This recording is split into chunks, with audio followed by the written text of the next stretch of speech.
안녕하세요. 오늘도 사연살롱을 찾아주셔서 감사합니다. 저는 인테리어 회사를 운영하고 있는 40대 여성입니다. 저는 28이라는 어린 나이에 살기 위해서 인테리어 회사를 설립했어요. 올해로 벌써 12년이 되었네요.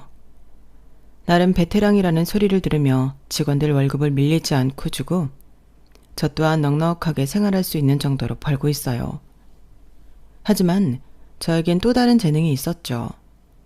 물론 제가 직접 정보를 모으지 않고 지인들을 통해 우연히 알게 됐으니 인복이라고도 할 수도 있고 혹은 순전히 운이라고 할 수도 있지만요.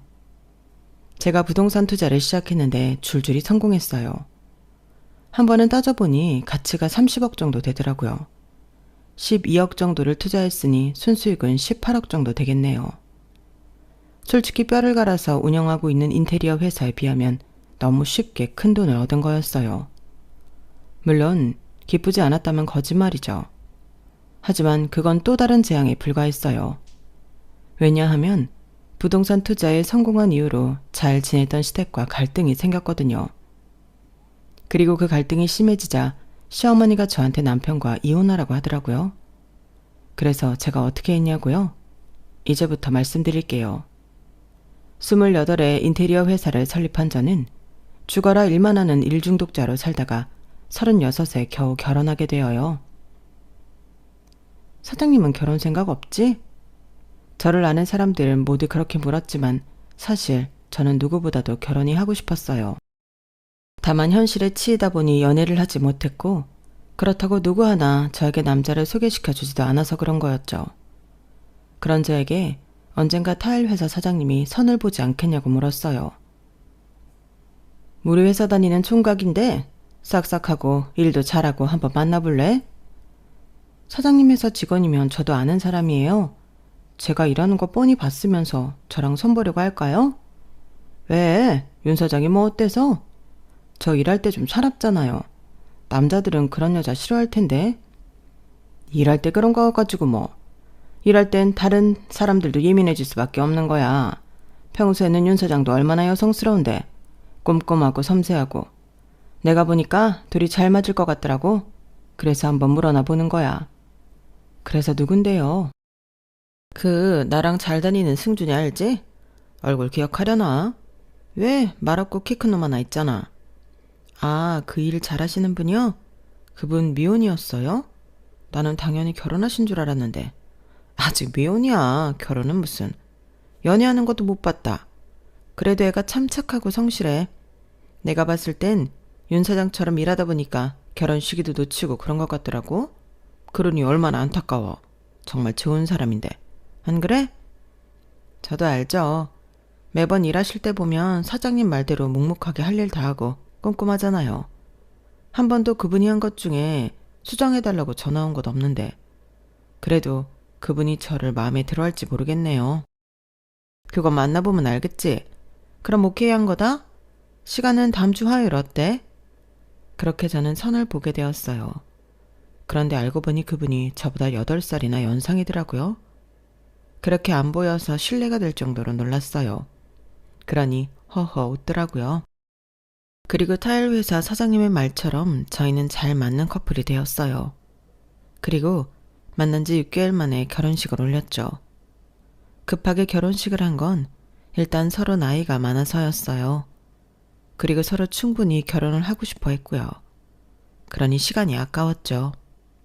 그리고 결혼식을 빠르게 진행할 수 있었던 것은 입이 적었기 때문이에요. 그게 무슨 말인지 잘 이해가 안 되시나요? 결혼식이 사실 둘의 일이라기보다는 가족끼리의 행사, 어른들의 행사잖아요. 그런데 제가 부모가 없거든요. 더 확실히는 가족이 없어요. 저희 부모님은 제가 7살 때 교통사고로 사망했어요. 교통사고의 피해자였고 가해자는 음주 상태였어요. 불행한 사고였죠. 그래서 저는 부모님을 하늘나라로 보내고 삼촌네에서 살았어요. 삼촌은 결혼을 해 두 딸이 있었어요. 삼촌네의 방이 부족해 두 딸이 같은 방을 쓰고 제가 가장 작은 방에서 지냈죠. 삼촌의 두 딸들은 그래서 저를 미워했어요. 그 방이 제 방이긴 했지만 사실 창고나 다름없었거든요. 그래서 두 딸은 시도 때도 없이 노크도 하지 않고 제 방에 들어왔어요. 무슨 일이야? 무슨 일이야? 네 방이라고 하니까 여기가 정말 네 방이라도 되는 줄 알아? 내가 네 허락받고 여기 들어와야 해? 여기 네가 오기 전까지만 해도 내 방이었어. 너 때문에 내가 언니랑 같이 쓰고 있는데 뭐? 무슨 일이냐고? 미안해. 그런 말이 아니라 여긴 우리 집이야. 너는 여기서 손님도 아니고 뭐라고 하더라? 불청객이야. 그러니까 내가 이 방 문을 열어서 뭘 가져가든 신경 쓰지 마. 넌 그럴 자격 없어. 한여름에 솔나루를 가져가서 뭐하게. 그게 너랑 무슨 상관이야. 내가 너한테 설명해야 해? 그렇게 눈치를 준 거죠. 그리고 그건 숙모도 마찬가지였어요. 숙모도 저를 불청객 객식구로 생각했죠. 숙모는 한 번도 저보고 밥 먹으라고 부른 적이 없어요. 제가 눈치껏 움직여야 했죠. 그리고 숙모는 설거지를 하지 않았어요. 저보고 하라는 뜻이었죠. 그래서 저는 초등학생 때부터 설거지를 했어요. 그리고 삼촌은요, 저를 일꾼으로 생각했어요. 물론 어릴 땐 그러지 않았지만 제가 고등학생이 되자 현장에 저를 불렀어요. 삼촌이 리모델링 업체를 운영했거든요. 자기 딸들은 공부를 시켜서 결국 교사, 간호사가 되었거든요. 그런데 삼촌은 저를 현장에서 일을 배우게 하다가 고등학교를 자퇴하도록 했어요. 그래서 저는 현장에서 청소와 자재운반을 했을 뿐만 아니라 시멘트를 바르고 타일을 붙이고 벽지를 붙이는 일을 배웠죠. 물론 넓게 보면 제가 인테리어 회사를 운영할 수 있게끔 밑거름을 만든 시간이기도 해요. 그렇게 따지면 감사하기도 하고요. 하지만 그 어린애를, 그것도 여자애를 어떻게 현장에 불러서 일을 시킬 수 있죠? 그것도 남들은 다 졸업하는 고등학교를 자퇴하게 하면서요. 저는 그 당시에 삼촌이며 삼촌 식구들이 정말 미웠어요. 하루에도 수십 번씩 가출을 하고 싶었죠. 하지만 저는 아는 친척이 삼촌 말고는 없었어요. 불행하게도 말이에요. 그래서 저는 버텼어요. 어른이 되면 나가자, 돈을 벌어서 나가자, 수도 없이 되뇌었죠. 하지만 생각보다 돈이 쉽게 모이지 않더라고요. 성인이 되었는데도 지났는데도 독립할 만큼의 돈이 없었어요. 그러다 사건이 발생해요. 삼촌이 리모델링한 집에 엄청난 하자가 발생했어요. 그런데 삼촌이 저에게 일을 뒤집어 씌우는 거예요. 아, 죄송합니다.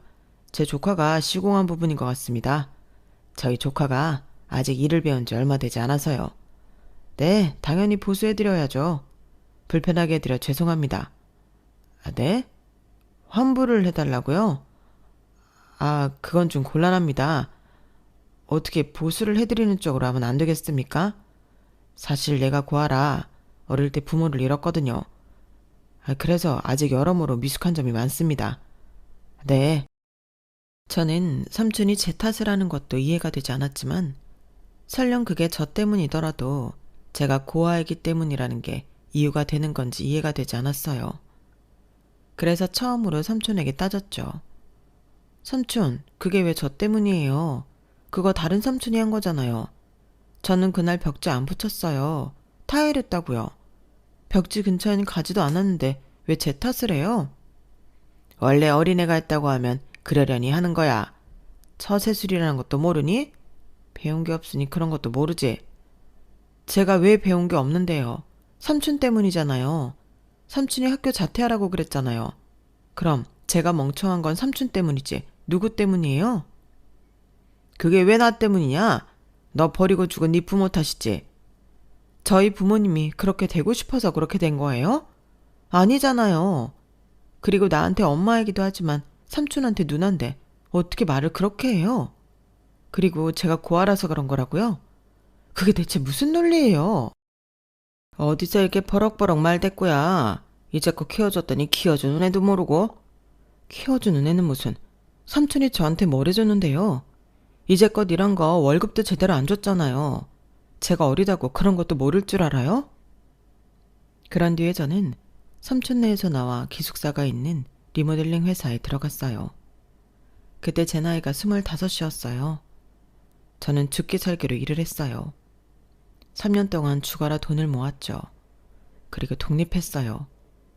인테리어 회사를 차렸어요. 그게 저의 가정사예요. 그 사연을 저는 그 누구에게도 말하지 않았어요. 남편이 처음이었죠. 남편은 혼자 살면서 가족이라는 사람에게 그 어떤 연락도 오지 않는 저를 이상하게 생각했어요. 그래서 한 번은 물었죠. 고향이 어디야? 부모님은 계셔? 그때 저는 처음으로 제 가정사를 털어놨어요. 저는 이야기하면서 혹여나 남편이 도망갈까 두려웠어요.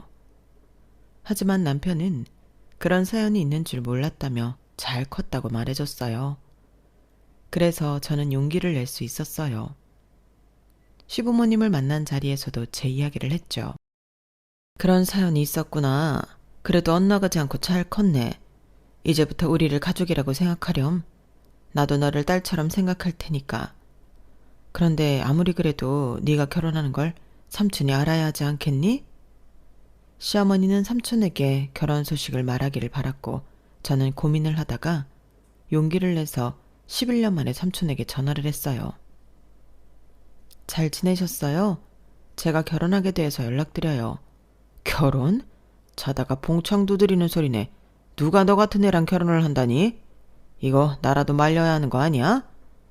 왜 말을 그렇게 하세요? 그래서 용건이 뭐야? 와서 축의금이라도 내라 이거냐? 그런 생각한 적 없어요. 그냥 가족의 도리로 말씀드려야 할 것 같아서. 가족은 무슨. 네가 날 가족이라고 생각했으면 그렇게 나가선 안 되지. 이제 와서 가족이고 자식고 할 것 없다. 알아서 살아라. 난 안 간다. 그래도 뭐 결혼한다니 축하한다. 뭘 기대한 건 아니어서 상처받지 않았지만 그냥 속이 좀 허하더라고요. 저는 이 소식을 시부모님에게 알리고 소소하게 위로를 받았어요. 그거면 됐다고 생각했죠. 그렇게 저는 입을 덜어 순조롭게 결혼을 할 수 있었어요. 그리고 저는 시댁 근처에 집을 얻었어요. 남편이 굳이 그럴 필요 없다고 했는데 저에게 새로운 가족인 시댁과 가까워지고 싶더라고요. 그래서 시댁이 사는 바로 옆동에 집을 구했어요. 그리고 매일 저녁 시댁에 가서 밥을 먹었어요.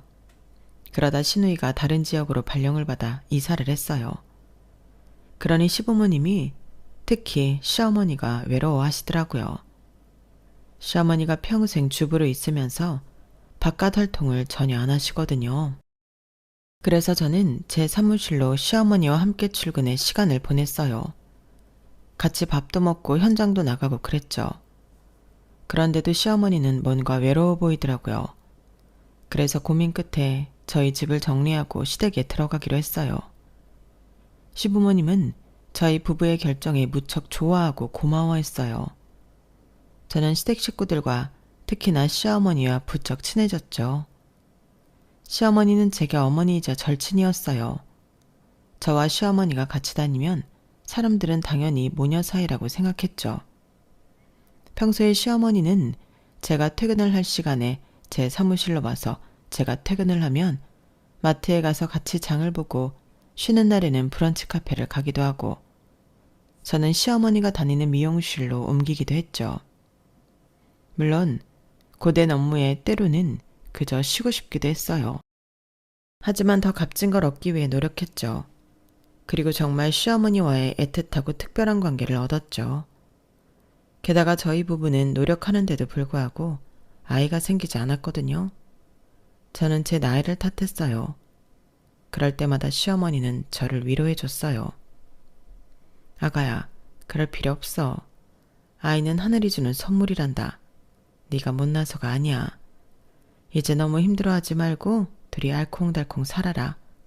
노력하지 마. 그래도 돼. 그래도 어머님한테 예쁜 손주 보여드리고 싶었는데 죄송해요. 그게 왜 나한테 죄송한 일이니? 그런 생각은 하지도 말아라. 네가 제일 아쉽지. 그건 승준이도 아니고 네가 제일 아쉬운 일이지. 그동안 고생 많았지? 이제 마음 편안히 먹으렴. 그런 말씀 해주셔서 감사해요. 아, 그리고 승준 씨 회사 폐업한다고 하더라고요. 그래서 제가 저희 회사 다니라고 했는데 와이프 밑에서 일한다는 거에 자존심 상해하는 것도 같고 마음이 불편한가 봐요. 어떻게 해야 좋을까요? 그래, 안 그래도 폐업한다는 이야기 들었다. 나야 네가 우리 승준이 써주면 고맙지. 근데 걔가 그래? 자존심 상한다고. 그럼 내가 혼내줄게. 와이프가 능력 있어서 겨우 실업자 면했으면 좋아할 일이지. 나는 적극 찬성이다. 아니 너무 고맙다. 그리고 시어머니는 남편에게 제 회사에서 일하도록 설득했어요. 그래서 남편은 제 회사에서 일하게 되었죠. 시어머니가 그렇게 해주니 저는 시어머니에게 큰 빚을 진 것 같았어요. 그러다 의뢰인 중 한 명이 사무실에 놀러 왔는데요. 저에게 부동산 투자를 해보라고 하더라고요. 정말 좋은 땅이라니까. 그 아파트가 적어도 2배는 오를 거야. 아무리 그래도 어떻게 될지도 모르는 땅에 그렇게 큰 돈을 투자해요. 아파트가 한두 푼도 아니고. 에이, 이윤 사장. 생각보다 배포가 없네. 요즘 세상에 마냥 일만 해서 돈 버는 사람이 어디 있어? 설마 그 정도 여유는 없는 거야? 그때 저희 시어머니가 나섰어요. 사장님도 참 우리 며느리가 그런 여유가 없긴요. 있고도 남죠. 단지 우리 며느리는 아직 경험이 없어서 어색한 것뿐이에요. 사람이 해보지 않은 분야에는 망설이기 마련이죠. 그런데 아가야, 나도 그 아파트는 좋다고 들어봤다. 2배는 무슨 3배, 4배는 넘게 오른다더라. 너 그 정도 여유는 되잖니? 그러니까 한번 도전해보는 게 어때? 시어머니의 응원에 저는 도전해보기로 했어요. 대출은 받지 않았고 제 돈으로 투자를 했어요. 그런데 정말 3배가 뛰었죠. 저는 그 돈으로 시아버지에게 시아버지가 그토록 원하던 SUV 차를 선물해드렸어요. 그리고 시어머니에게는 샤넬 반지를 선물해드리고 50평 아파트로 이사도 했죠. 그런 뒤에 또 부동산 정보를 알게 되어서 몇 번 더 투자를 했어요. 그리고 또 성공했죠. 다들 저보고 부동산의 신예라고 했어요. 그런데 시어머니가 다음에 투자할 때는 자기 명의로 하라고 하더라고요. 내가 들어보니까 중과세율이라는 게 있더라고. 2채 이상 가지고 있으면 세금 폭탄 맞는데 세금이 한두 푼이니? 어떻게든 줄여봐야지 아깝잖아. 그러니까 다음에 투자할 때는 내 명의로 하렴. 뭐 네 시아버지나 우리 아들 명의로 해도 좋고 우리가 가족 아니니 도와줄 수 있을 때 도와줘야지. 그래도 일단 제 명의로 할게요. 명의 빌려서 하기 죄송스럽네요. 어떻게 될지도 모르는데 그리고 그렇게 크게 할 생각 없어요. 얘는 넌 부동산 신예라니까. 네가 투자한 부동산 중에 가치가 떨어진 데가 하나라도 있니?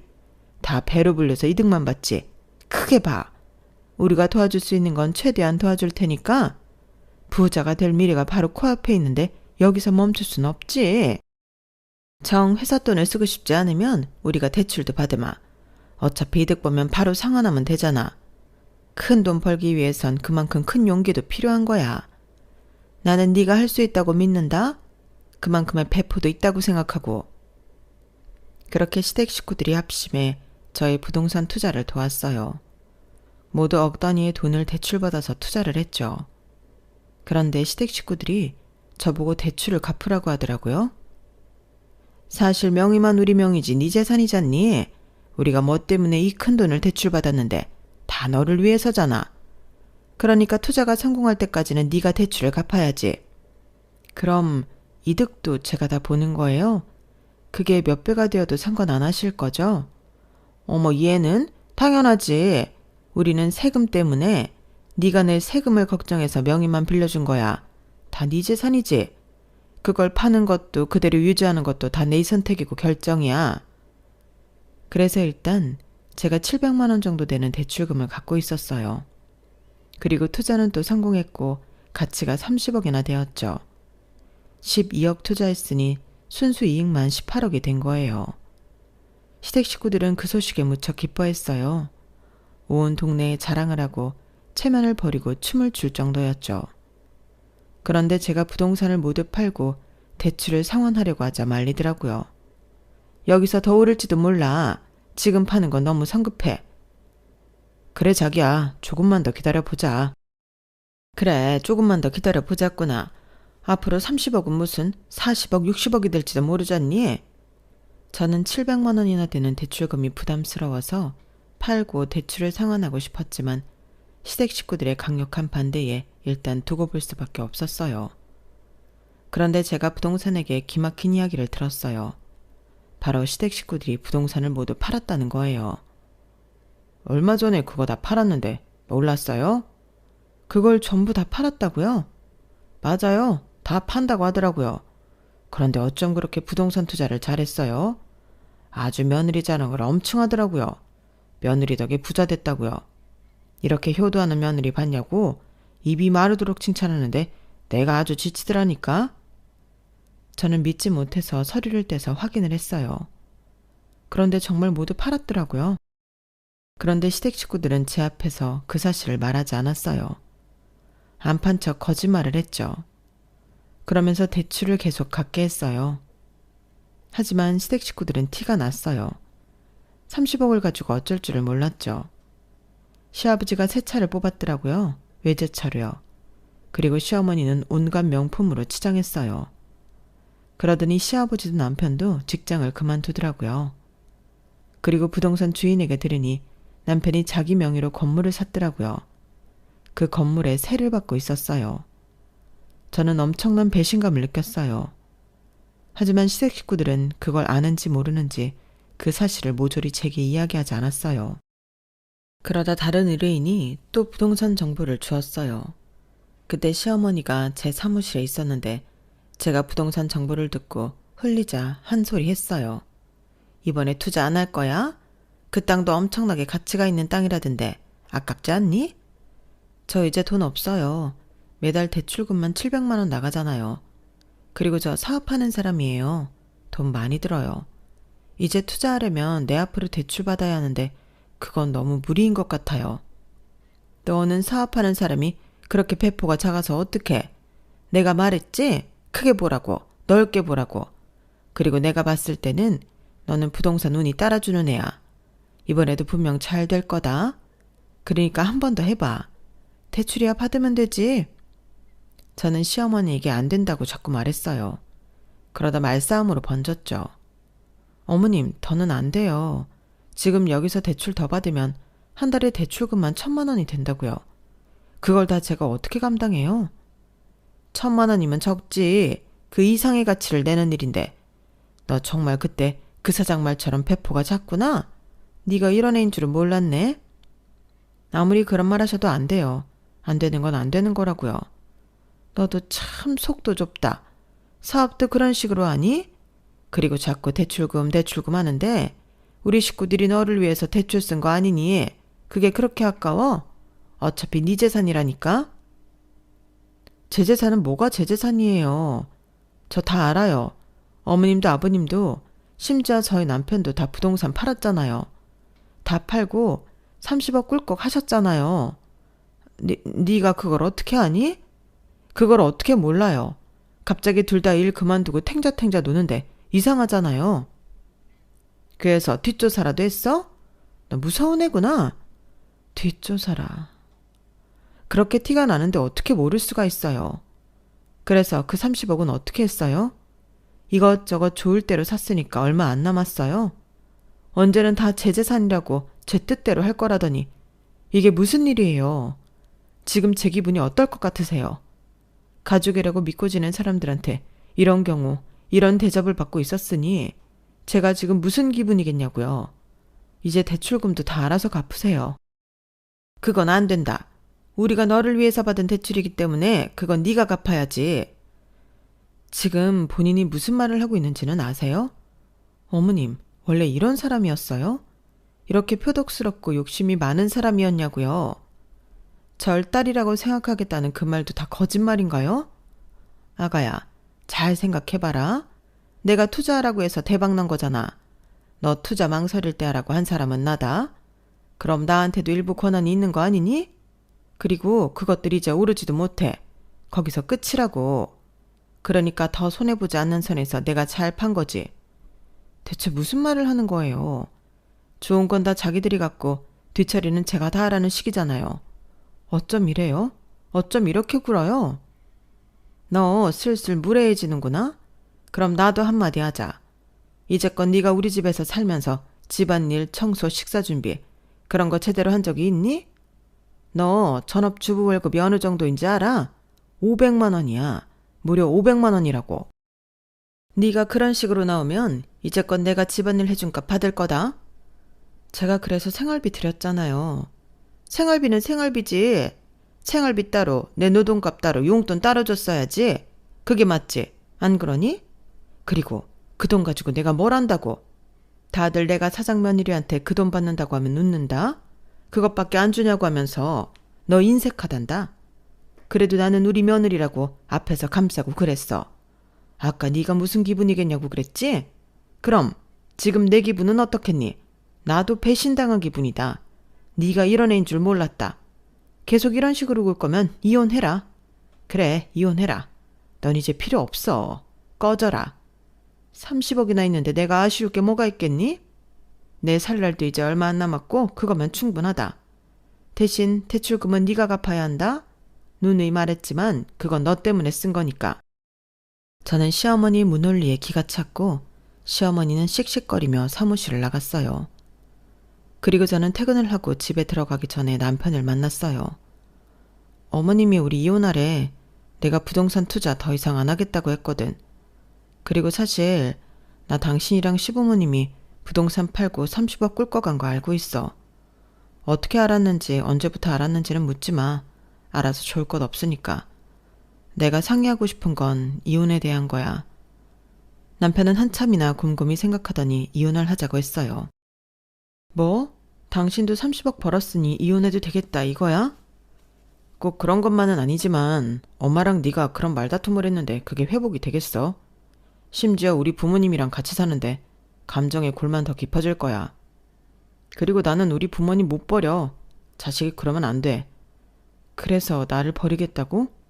당신 정말 너무하는 거 아니야? 그리고 엄마 말대로 대출금은 네가 갚는 게 맞아. 너 때문에 받았잖아. 그러니까 네가 진작 사업 자금해서 줬으면 이럴 일 없었잖아. 내가 그렇게 하자고 할 때 그랬어야지. 그러든 저러든 내 돈으로 투자해서 이득은 자기들끼리만 보겠다는 거잖아. 그게 무슨 도둑놈 심보야? 그렇게 남편과 말다툼을 하다가 도무지 말이 통하지 않아서 저는 집에서 짐을 싸고 나왔어요. 그리고 그날 바로 오피스텔을 계약해 들어갔죠. 저에겐 친정이 없으니까요. 그리고 다음 달에 자동이체될 대출금을 시초했어요. 그리고 석 달이라는 시간이 흘렀죠. 그러니 무슨 일이 있었는지 아세요? 경찰서에서 연락이 오더라고요. 한승준 씨 부인 되십니까? 지금 바로 경찰서로 오셔야 할 것 같습니다. 네? 아니 무슨 일인데요? 무슨 일인지 알아야 가죠. 은행 직원의 신고로 남편분께서 조사를 받고 있습니다.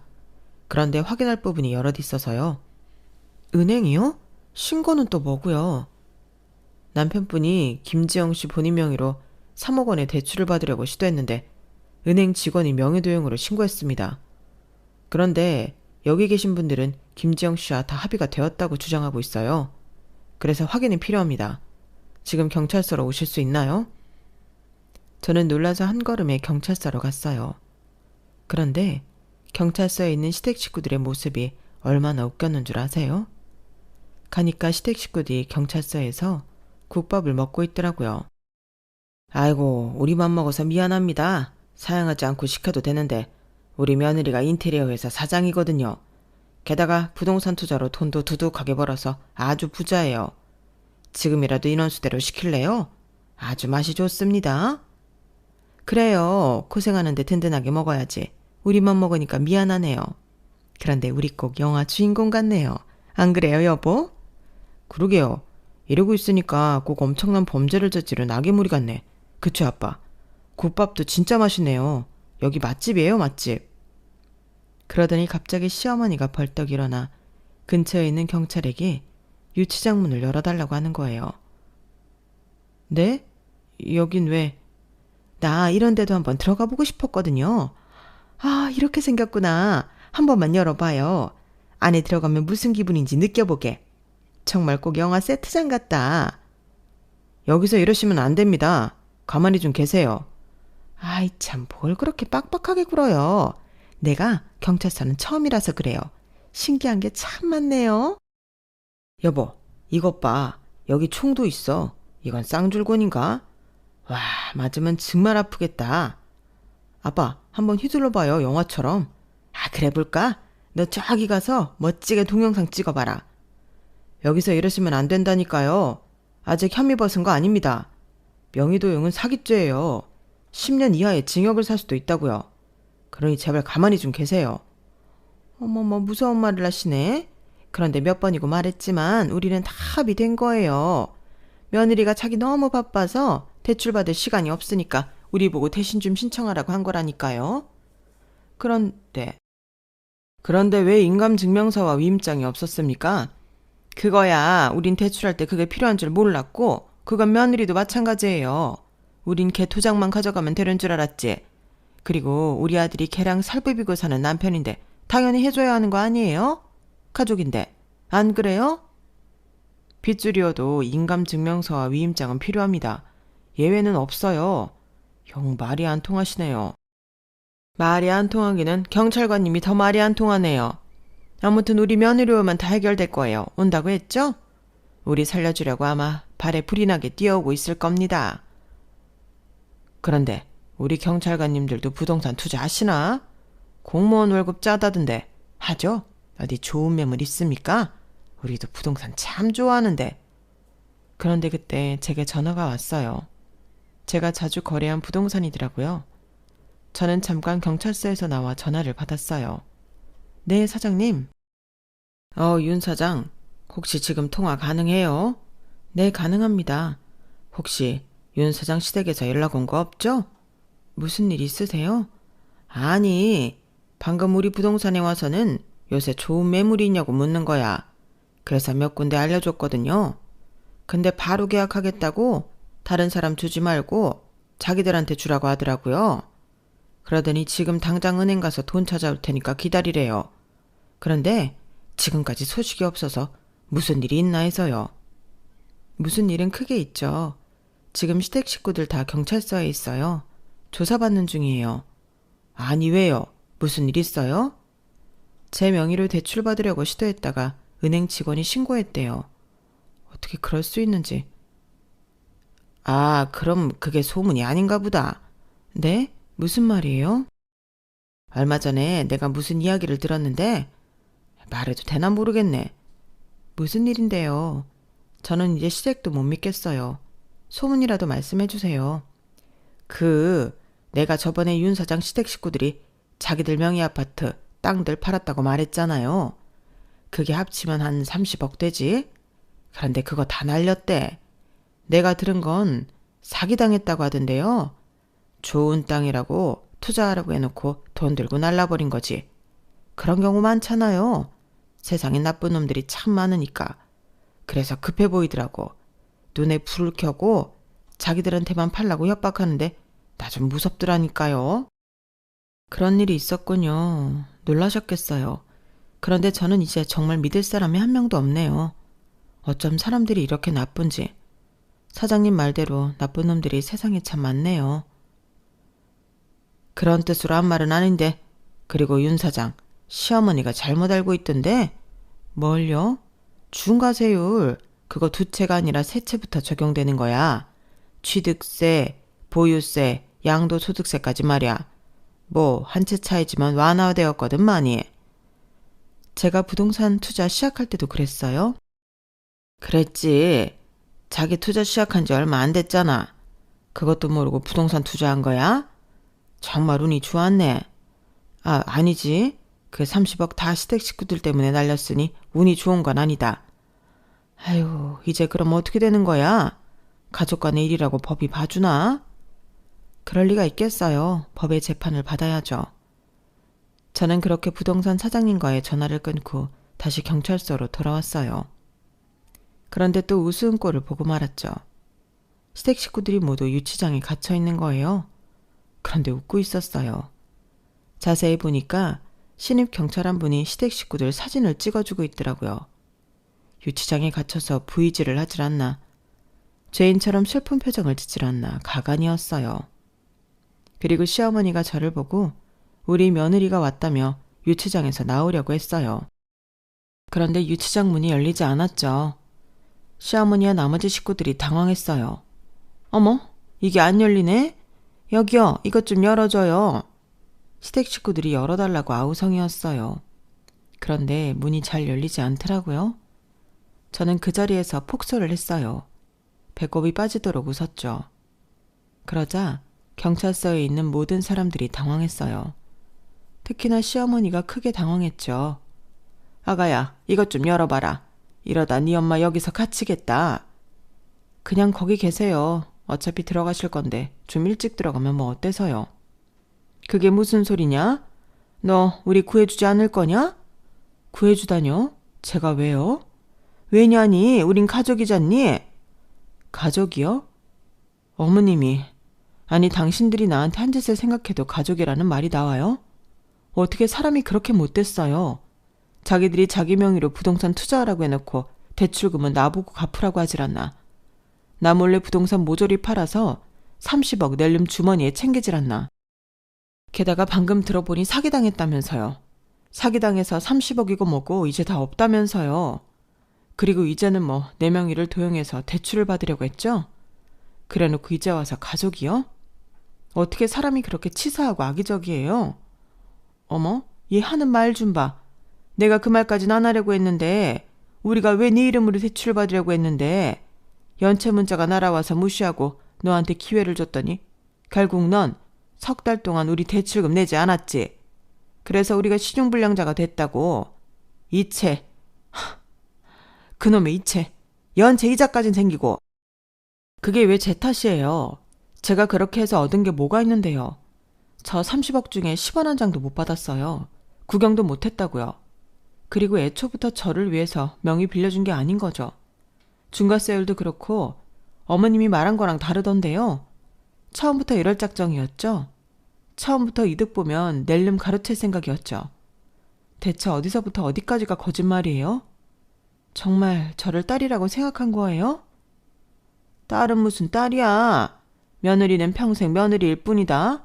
대가 딸이 없으면 몰라. 두 눈 부릅뜨고 곁에 있는 내 딸이 있어. 그런데 네가 어떻게 내 딸이냐? 그래도 내가 부모 없는 널 데려와 사람으로 만들어줬더니 네가 이렇게 내 뒤통수를 쳐? 이래서 근본 없는 애들이 들이는 게 아닌데 내가 너를 한참이나 잘못 봤나 보다. 제가 정말 오랜만에 근본이 없다는 소리를 듣네요.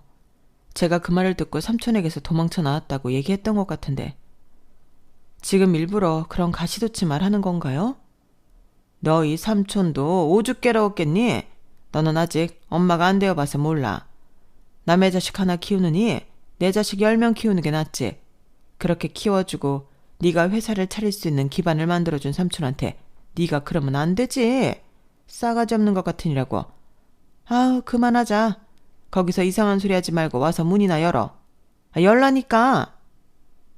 저는 이 관계가 밑바닥까지 갔다고 생각했어요.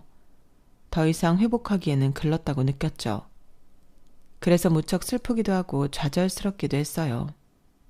그리고 저에게 가족이라는 게 이렇게 힘든 가치인가 라는 생각이 들어서 털썩 주저앉고 싶었어요. 하지만 언젠가 책에서 읽었어요. 자신을 섬으로 삼고 자신을 의지해야 한다는 말이요. 그건 결국 자신을 지킬 수 있는 건 자기 자신밖에 없다는 말이잖아요. 그래서 저는 조금만 더 힘을 내자고 스스로에게 말했어요. 그리고 주위에서 저를 보고 있는 경찰들에게 부탁을 했어요. 보셨죠? 명의도용은 사실입니다. 그것도 악의적으로 저 몰래 명의도용을 진행했어요. 그러니 제대로 수사해 주시고 조사해 주세요. 그리고 이제부터 저는 이 사람들과 가족이 아닙니다. 남편과 이혼할 겁니다. 그게 이 사람들을 벌주는데 어떤 영향이 있을지는 모르겠지만 적어도 가족이라고 솜방망이 처벌을 받진 않겠죠. 경찰분들 정말 수고가 많으십니다. 더 부탁드리겠습니다. 이 사람들에게 제발 받을 수 있는 가장 무거운 형벌을 주세요. 부탁드립니다. 뭐? 이혼? 너 지금 이혼이라고 그랬니? 네, 이혼이요. 어머님이 그러셨잖아요. 30억 벌었으니 이제 꺼지라고. 꺼져 드릴게요. 그런데 제가 꺼지면 영영 회복하지 못할 거예요. 적어도 귀하게 큰 아드님만은 깜빵에 넣을 테니까요. 절대 안 된다. 이혼은 절대 안 돼. 네가 싼 똥은 네가 치워라. 그때까진 절대 이혼 허락 못한다. 어딜 감히? 네가 뭘 잘했다고 이혼을 하겠대? 무슨 자격으로? 제가 싼 똥이요? 제가 뭘 했는데요? 이게 다 어머님이 댁들이 싼 똥이잖아요. 제가 왜, 무슨 이유로 댁들이 싼 똥을 치워야 하죠? 그리고 어머님이 뭔데 저희 부부가 이혼하는 걸 반대하죠? 무슨 권리로요? 어머님이야말로 무슨 자격으로요? 아, 소송이 하고 싶은 거예요? 하지만 그건 그것대로 불리할 텐데 괜찮겠어요? 불리하긴 뭐가 불리해. 우리가 뭘 잘못했다고. 그래, 소송하자. 이혼 소송해. 그래요, 이혼 소송해요. 저도 이런 가족과 사느니 독거노인으로 살다 죽는 게 낫겠어요. 참 슬프네요. 결혼 초엔 스스로 결혼 잘했다고, 좋은 가족이 생겼다고 생각했는데. 그래요, 이것도 제 복이죠. 댁들 같은 가족들을 만난 것도 제 복이죠.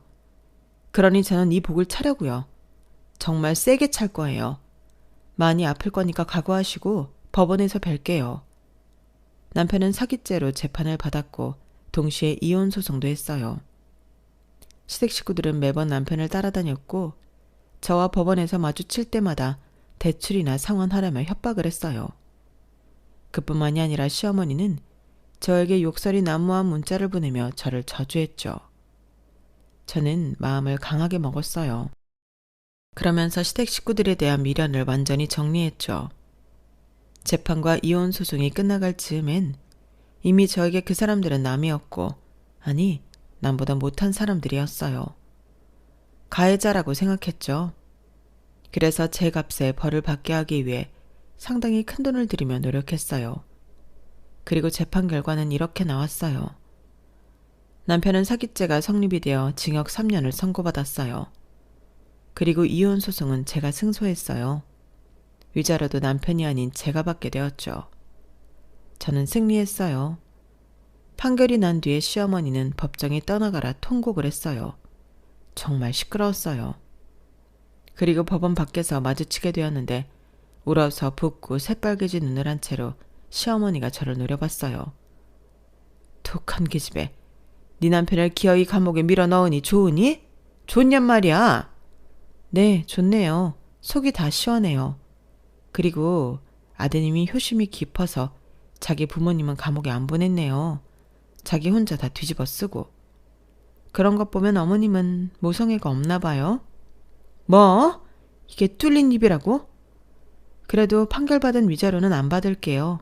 그동안 산 정이 있잖아요. 그 돈은 아들 옥바라지 하는데 보태세요.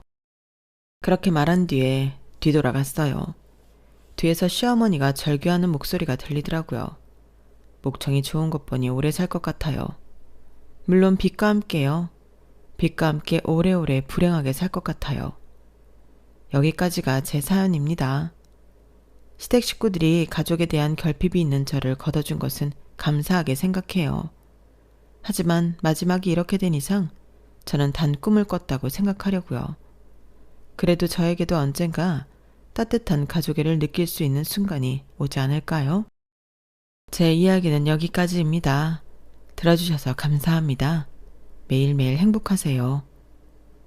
여러분, 사연 댓글에 응원과 현명한 조언 부탁드려요. 좋아요와 구독은 저에게 큰 힘이 됩니다. 오늘도 좋은 일 가득하세요.